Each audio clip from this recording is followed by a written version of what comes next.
Hi everyone, and welcome to Hedgehog Hollow, and welcome if you've just hopped over from our Facebook Live. So this is a by popular request quick tutorial on how to create your own pickup sticks. So if you follow us over on Facebook, which we are at Hedgehog Hollow Inc, INK, you will have seen my new love affair with micro brushes. And there are lots of things you can do with them, and I will round them up because I know a few of you have asked me to do that. But today I want to show you about creating your own pickup sticks. So micro brushes come in these containers, and I've linked it all up. There's a blog post which will be published underneath this video once it ends. And micro brushes are a tool used by dentists, but there are so many things you can do in the crafty world with them.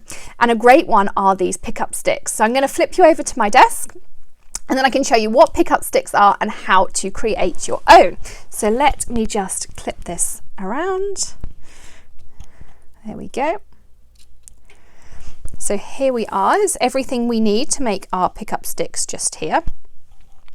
So these are some that I made earlier. I tend to make them in batches and then I stick them in my tool holster for later. But the great thing about them is when we're working with sequins. So this is my little sequin tray, and this is a little magnetic tray I use for all sorts, but it's just one of those really pretty things that I like to have in my craft room.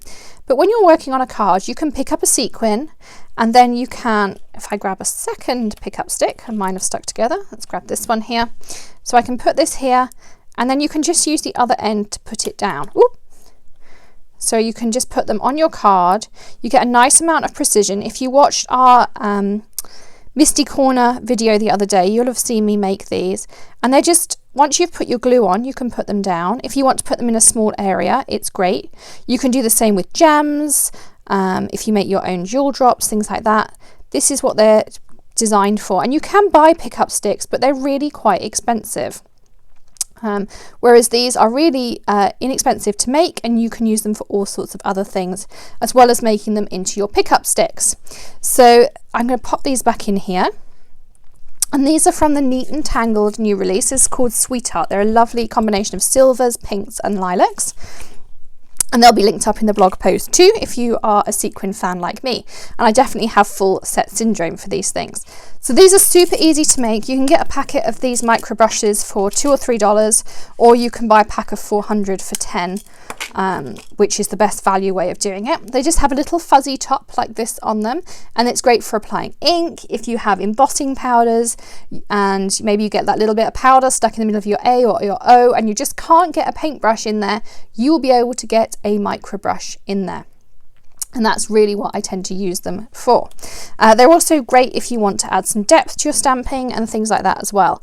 All you're going to need is a little dot of the Tombow glue. I use the Tombow Multi-Liquid Mono, which is one of my favorites. And you can get it on Amazon with Prime shipping. And all you want to do is just dip it in, turn it around so that that top bit is nicely coated. Hopefully the camera will focus in on it, like this.